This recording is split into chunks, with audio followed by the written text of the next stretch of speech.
thank you all for joining us. So this is a project briefing for a new project that is being funded through Natural Hazards Research Australia, identifying and defining landscape dryness thresholds for fires. It's a project that was recommended to NHRA by the Predictive Services Group at AFAC. So Thomas Duff is here from the CFA. He'll be presenting on the project, giving some more background around the project, and you're welcome to ask questions at any time so we can pad out your knowledge of the project and what it's seeking to do. And I will be speaking a little bit to the processes for applying and submitting an EOI for this project. So you'll also have a chance to ask questions about the process of putting an EOI in, and anything you need to know to help you put your expression of interest together. So before we get into the briefing proper, I want to start by acknowledging that we are all meeting from across a range of different Aboriginal lands today, and that we're all guests on these lands. I want to pay my respects to elders past, present and emerging, and also recognise that these lands and waters have always been places of teaching, research and learning, and that sovereignty is not being ceded. So for those people who don't know me, my name is Blythe McLennan. I'm a research manager at Natural Hazards Research Australia, so I'll be chairing the session today. As you will have seen, we're recording. That's so we can put a copy of this briefing up on the project webpage and make it available to people who weren't able to join us. It'll be up on the project page for as long as this EOI is open for responses. Any questions that you ask here today, we'll also transcribe them and add them to a frequently asked questions list on that project page so that we make the same information available to everybody. And as I said, you're welcome to ask questions at any time. You can pop them into the chat or you can raise your hand as well, and I'll keep an eye on the participant list and the chat so that we can answer questions as we go.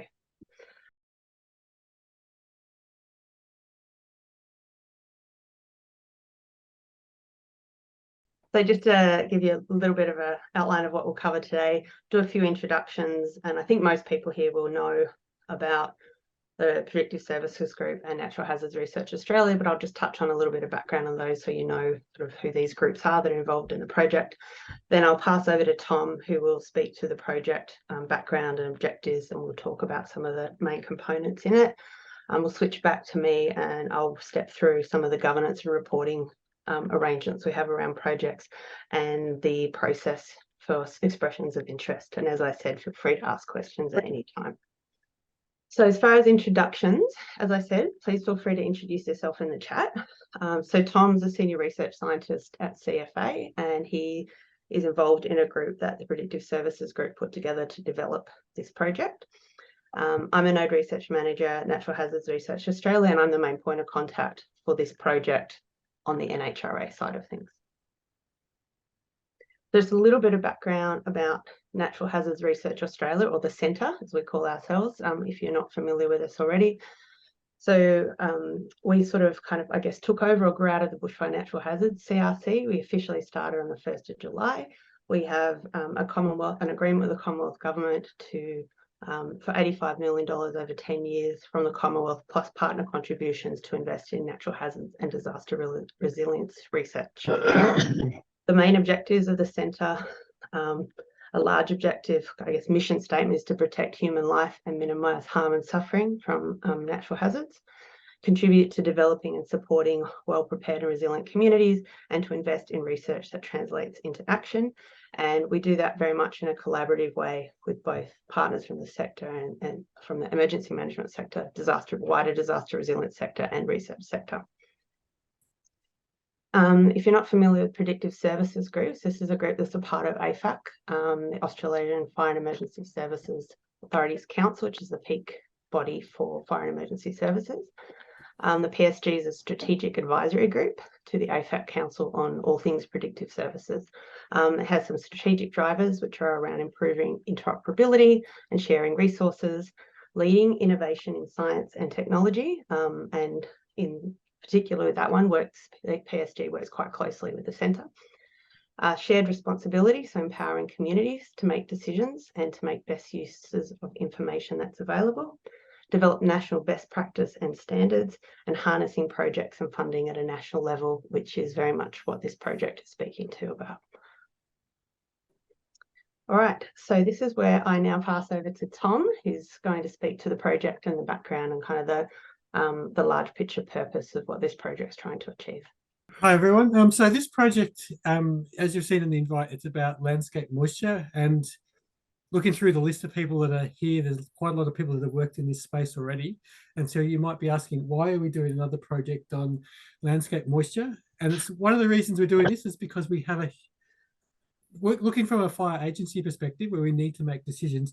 We have a lot of indicators of landscape dryness that are used to link or can be linked to fire. So basically at the moment, there's a lot of metrics available and these represent fire potential in some way. So just dropping on the screen, there's a bunch of the common ones that we see that go into different decision-making processes that we need to make decisions on. And there's a few more. And so what this project is about is that we have a huge number of different metrics and there's more being produced as we go. And one of the challenges we have is that we don't actually know how well they work for making decisions. So they might have a good link to landscape. So the metric might represent dryness well, but whether or not it cuts or is definitive enough to show the thresholds that we need to make a decision is really not there.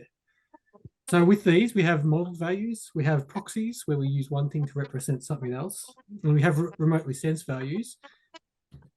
And most of these can be linked to fire behavior so that there's a reason that fire behavior may respond in a particular way when these indices are high or low. As I said, most of them have a correlation, but what we don't know is how useful they are, about how strong that relationship is for actually determining the decisions that we need to make. So part of this is about, are they fit for purpose? And so what we really need to understand is about what the purposes are. And then you look at which of these different metrics can be used to best make those decisions.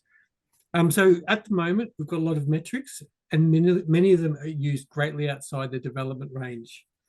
So example of this is the Keats-Byram Drought Index. So it's used as an indicator of dryness in a lot of Australian fire models. It's developed in California as an index of dryness of duff fuels. And it has an account keeping method where it says there's a certain amount of water storage capacity and it adds and takes away water from this to represent dryness. And so this is used in the calculation of an index called the drought factor, which is a core of most of the fire models currently being used in Australia, and it's meant to represent, or it's used to represent, the fuel availability. So that is the proportion of fuel that's likely to burn when a fire happens. This is something that's never really been measured that well, and when you look at where this index is coming from, it's designed for pine plantations or effectively pine radiata style pines in America, and it's been used in landscape. It's used to represent fire behaviour in eucalyptus forests in Australia. And so these are a long way apart.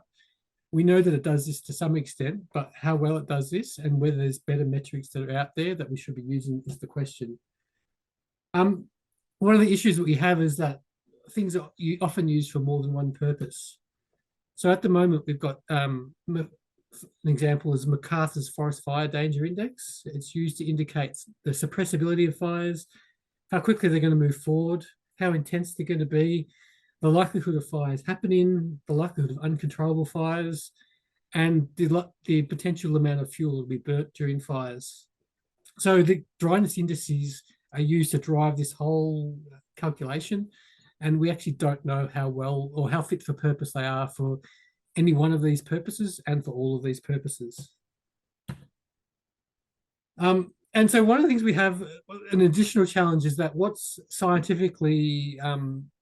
counts as scientific evidence is not necessarily the same amount of evidence or the same amount of decision space we need for actual making decisions in the real world.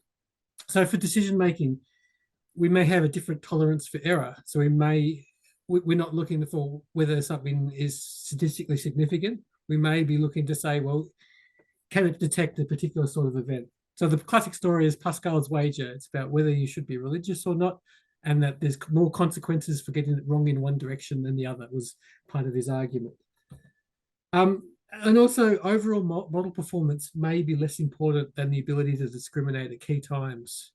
So if you look at something like fuel moisture, knowing the difference between 80% and 100% fuel moisture is not that important for fire, because both cases nothing will burn. But knowing the difference between 10% and 30% is a big difference, because that'll define whether you can have fire or not have fire. So overall, it's about when the models discriminate, can they discriminate at the right times? And generally, we need to predict the future. So a lot of our decision making is not about can we get something that correlates. It's about, can we get something that tells us about what's going to come in the future. So some of our indices, particularly satellite ones, will tell us the current state, but they may not tell us what we're going to expect in 10 hours or a week or 3 months. So an example, this is one of the applications of our understanding of landscape dryness, is seasonal bushfire outlooks. So this example here is from the 2019. So this is before a major fire season. And this is the current estimate now for winter. And you can see that having an understanding of the dryness of the landscape and having be able to look forward can be quite important. And also, one of the things that comes out quite strongly is that the consequences of getting things wrong are quite high. So this is just an image from the news from this week from Hawaii. So what this means is that while we have a number of indices that can be linked to landscape dryness and linked from dryness to fire, we really need a better understanding of that decision space about where and when the decision information, where and when that critical information is needed for the decision. So for really robust decision making, we really need to understand better what the models are telling us. So this project, what it's seeking to do is to review and describe the metrics that are out there. So there's quite a lot of metrics, and to really just put these into space and say what these metrics are actually doing. Determining the uses and the decisions we're making using different dryness metrics. So this is not saying, do they correlate with fire? It's saying, what are the decisions we actually make and how are these metrics informing those? And then for each decision, we need to look at what we want to do is to look at our knowledge needs. So is this particular dryness metric sensitive to detect whether an event is likely or not likely? And so it's basically looking at the metrics we're using and seeing how well they are actually doing this. Are they fit for purpose? And the key thing to come out of this is to make recommendations on pathways for improvement, to say, well, the Keats Biome Drought Index may not be appropriate for these decisions, but this alternative metric or this variant or this recalculation may be better. So this is really to look at what are the uses and look at how we can measure performance of those and look at ways for improvement. And so the expected outputs of the project, I'll hand back to Blythe to cover this one. Apologies, I'm multitasking, answering questions in the chat. Yeah, so I get the job of speaking to the less exciting part around the project, which is the kind of administrative side. But I wanted to make sure that you were aware of the outputs that are expected from this project. So they're quite tightly linked to the objectives. We also always have a call there where you can propose other outputs that you think are innovative and valuable from research that we might not have identified. So if you have any questions about what's expected out of the project as far as products and outputs being produced, please pop a question in or put your hand up. But yeah, so I just wanted to make sure that you're aware of those. The description of the project in the call for EOI document is quite detailed. I just wanted to make sure that you're aware as well. Really refer to that and stick tightly to that in expressions of interest. But as I've said, we also are really keen to hear from other ideas as far as products that you think this kind of research can produce that's really valuable. As far as additional outputs beyond the core kind of research focused outputs, there's various reporting outputs that are there, but also with all of the projects that NHRA or the centre funds, there's quite a lot of stakeholder engagement as well. So research teams would be engaging with the technical working group, but also presenting to groups like the PSG throughout the project. It's a really core part of us making sure that research is accessible and translatable and impactful in the sector. Sorry. So we always get questions about budgets and timeframes for new projects. So I thought I'd make that very clear. So there's a total maximum budget for this project's been allocated $300,000. Do be aware, and I'll show you the evaluation criteria shortly, that expressions of interest are assessed on value for money and on the justification provided for the funds that are requested. That doesn't mean the cheapest project. It means the project that delivers the best outputs in the funding and the budget that it has. We also look at in-kind contributions, etc. in that. So it's a more of a balanced value for money assessment. The time frame that we expect this work to be completed in, which I think is efficient, is 1.5 to 2 years. And there's a question there from colleagues. Could you please elucidate the evaluation framework and plan output? So this was added in, so when those landscape dryness products are evaluated, that there is a framework in place for how that evaluation is going to go ahead, and that we get some input from that from groups that have developed some of those landscape dryness metrics, and making sure that the way they are being evaluated is suitable and appropriate. So it's like when you have a systematic literature review, you do your plan first and get that plan of how you're going to do your review kind of reviewed and agreed that this is the best way to go about it, and then you go and do it. That's what this evaluation plan is. How are we going to go out and evaluate these products? Is the way we're doing it, or do we all agree this is a really good way to do it before that evaluation is then carried out? So maybe to add on to Blythe's point there, is that, so part of this is that looking at the list, there's a number of you that have worked on various metrics in the past, and having a sort of independent plan means that everyone will be, it'll be clearer that every metric will be given equal weighting and applied the same way, so that it makes it a much fairer, and we don't have to look at conflicts of interest, because the valuation plan will be clear and transparent. So the boring but important stuff. So we always have one lead provider for contracting purposes. So if you're having kind of a collaboration group with multiple institutions or researchers from a number of institutions join together, you'll need to be able to tell us which of those institutions will take the lead as far as contracting with the centre. The contract is with NHRA, so this project's fully funded from Natural Hazards Research Australia's pool. There will be a project management committee that oversees the project, and that will have representatives from the research team on it, from the working group that the Predictive Services group has put forward for this project, and someone from NHRA is likely to be me. There'll also be a technical working group supporting the project with a wider range of people, with the subject matter experts from the sector supporting the group, and there'll be regular meetings across those groups.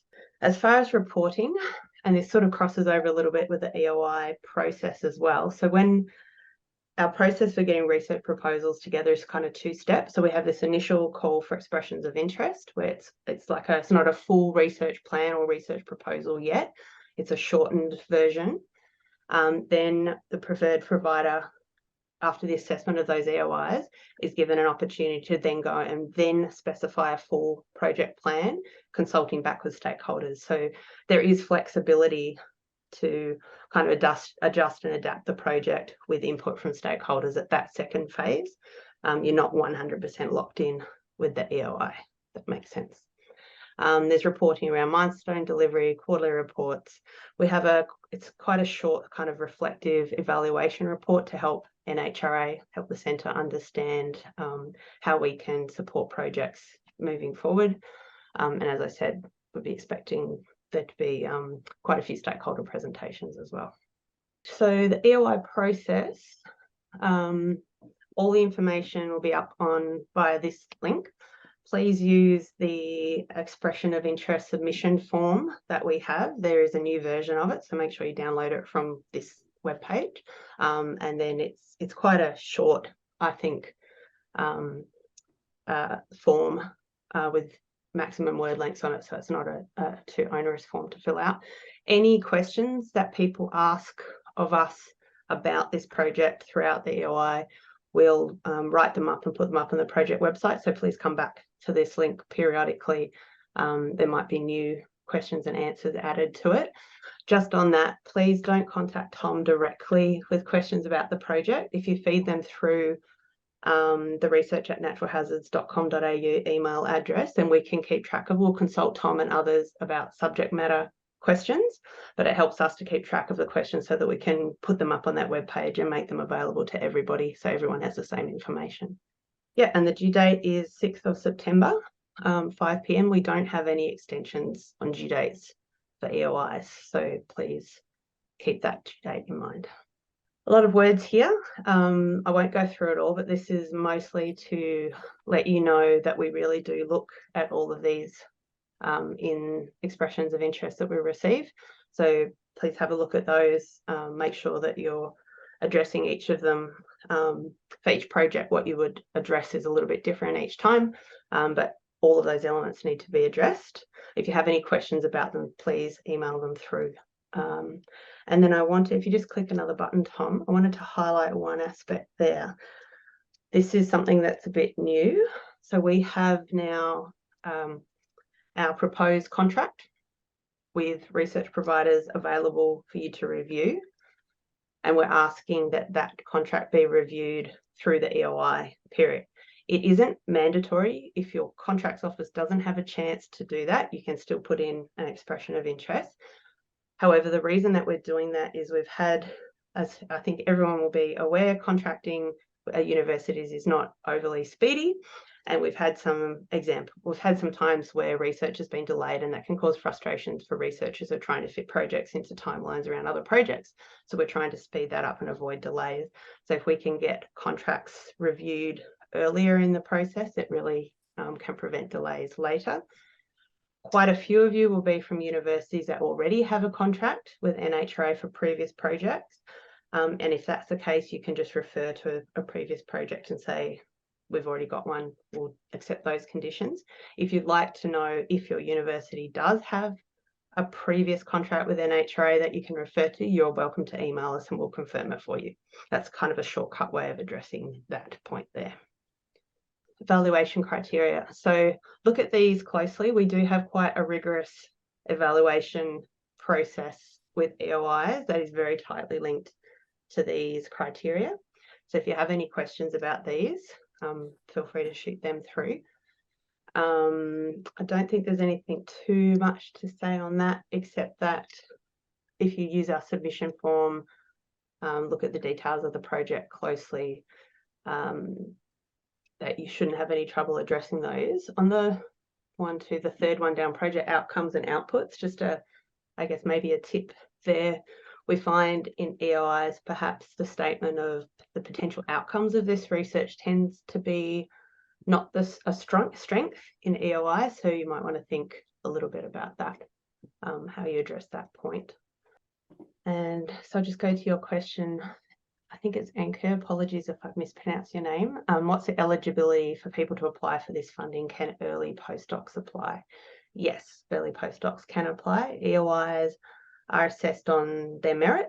So you'd be looking at that evaluation criteria and looking at whether your team or yourself as a postdoc can address those evaluation criteria well. And if not, then I'd consider looking at putting a team together that jointly can address those criteria as a group. All right, I've got a question here for you, Tom. Are we only interested in dryness metrics or any factor that may lead to more accurate fire potential prediction? So for this project, it's dryness specifically. So it's about when does the landscape transition from being wet to dry enough for some aspect of fire. But it's not just for stuff that's it's part of the thing is that part of the project is to actually engage with agency and users to find out what decisions they make that relate to dryness. So some things could be the inputs for fire simulators, some things could be to do with how fire restriction periods are set, and some things could be look at seasonal outlook. So it's about what decisions are being made and what are the metrics about when things are dry enough for fire activity to change in some way, and also potentially in the opposite direction, when does a dry landscape become wet, and do we have that signal picked up, and so we can actually adjust our decisions. Does anyone else, while we're here, before I go to some other questions about process, have any other questions about the content or the scope of the project? And you're welcome just to take yourself off mute if you wanted to ask. Jane? Yeah, I was just wondering, first of all, are you wanting us to look at across all vegetation types, or is the focus primarily on forests? Because I noticed it sort of mentioned wet, damp and dry vegetation communities. I was wondering if it was going to be primarily a forest focus or grasslands and shrublands and stuff included as well. I think it's the idea was to sort of go from the other way and to look at the decisions that have been made in relation to dryness, and then what's been used and whether it's appropriate. So that if we're making decisions about radians or decisions about fire suppression or simulator, what actually is being fed in. And so that's sort of going to naturally lead in different directions.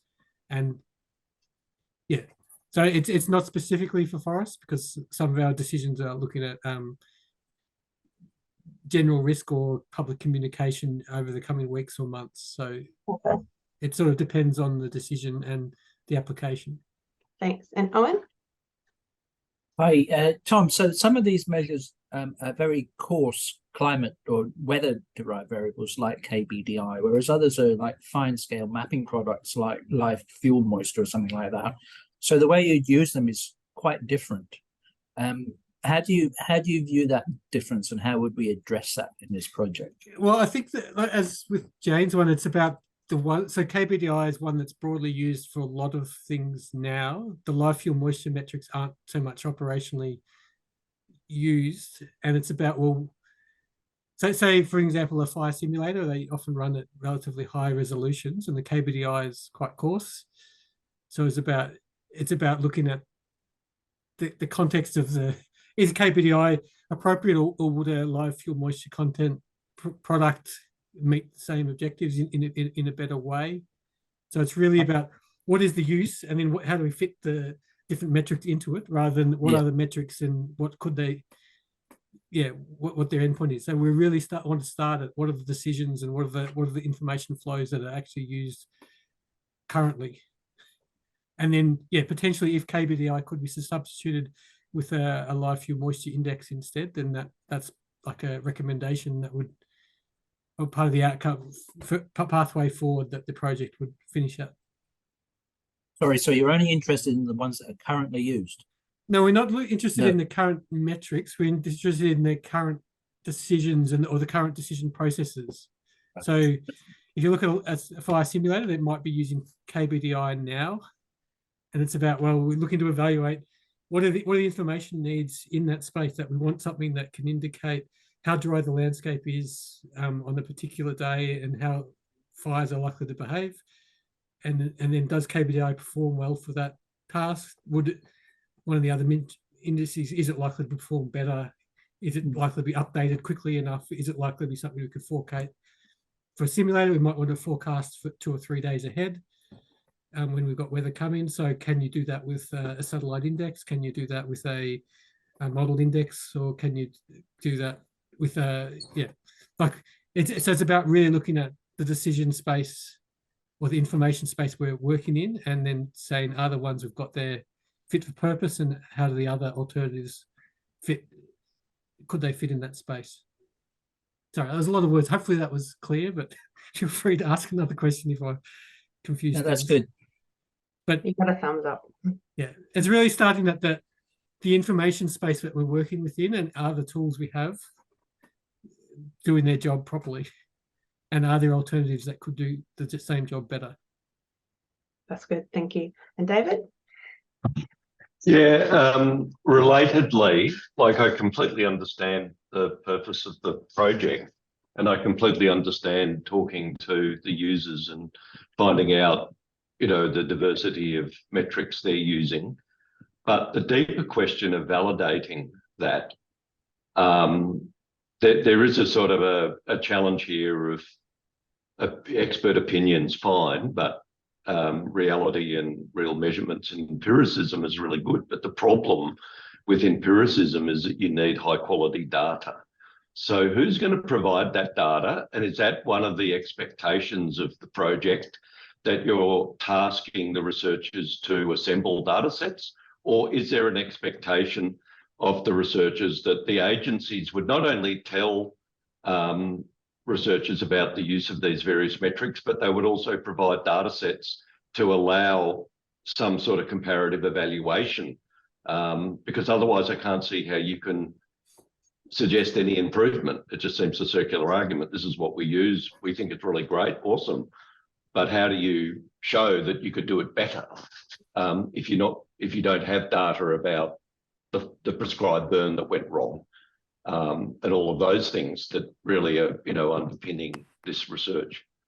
Yeah, and that's a good question.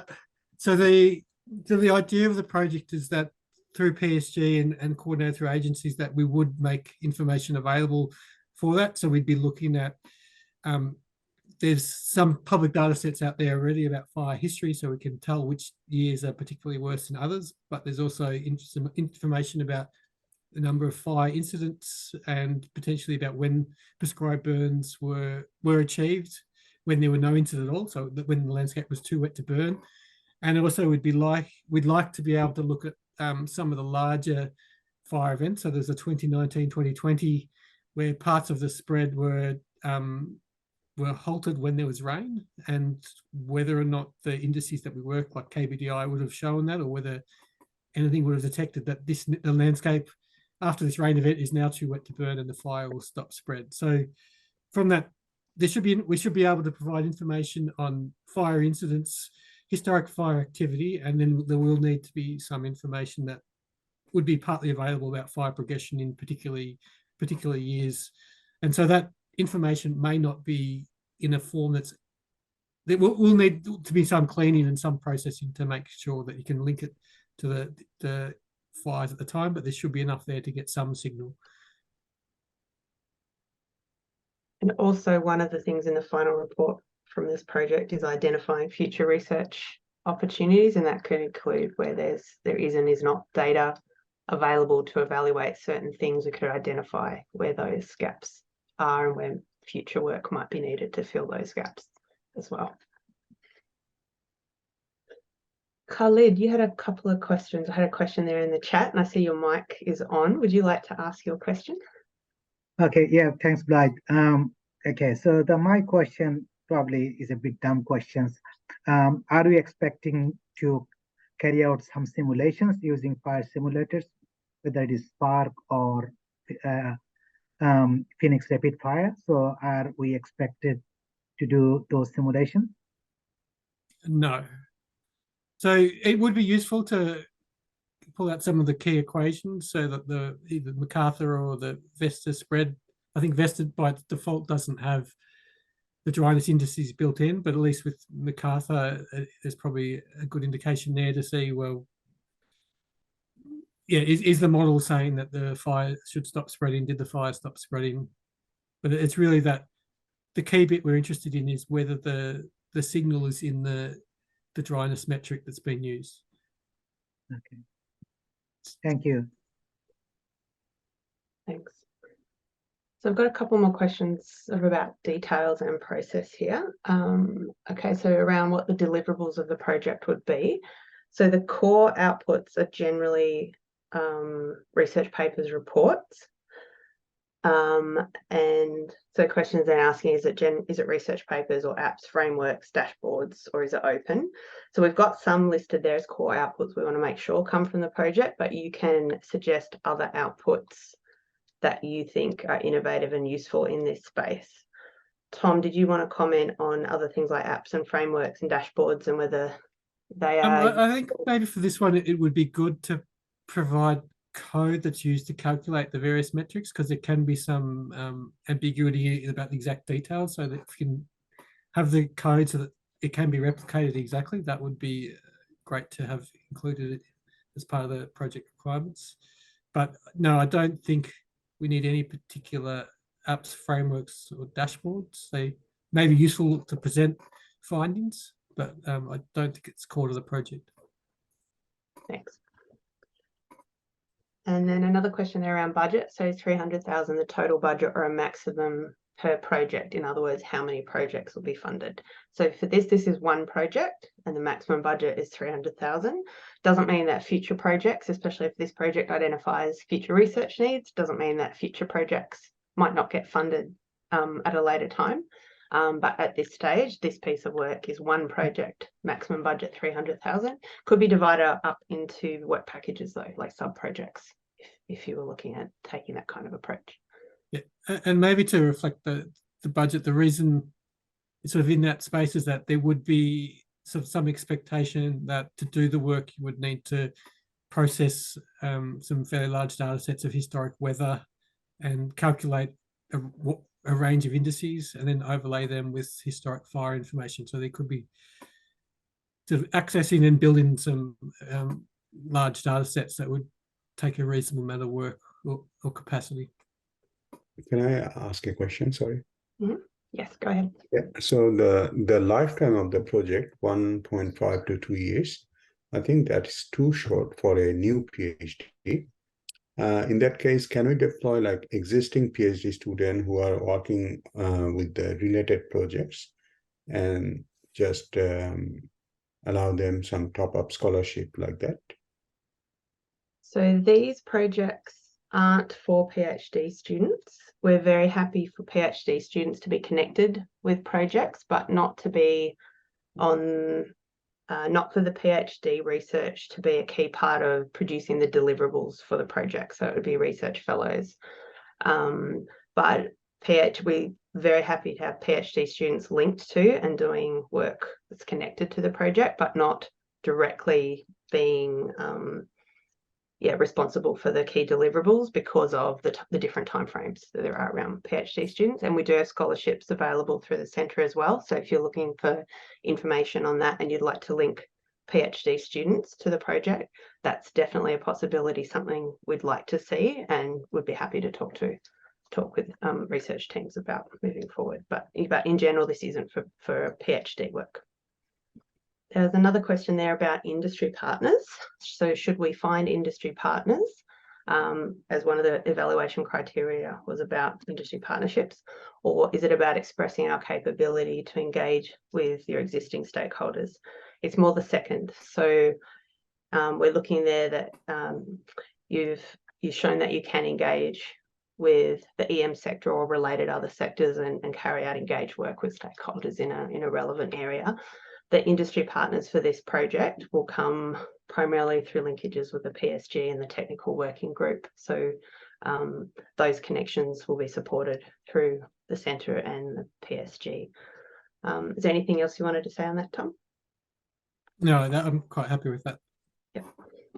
Okay, so we'd be evaluating metrics used globally, it sounds like, but the discussions of improving active decision making, is that discussions made in specific regions of Australia, all of Australia, by specific state governments internationally or ... So I guess the scope of the decision-making context that the project's looking at.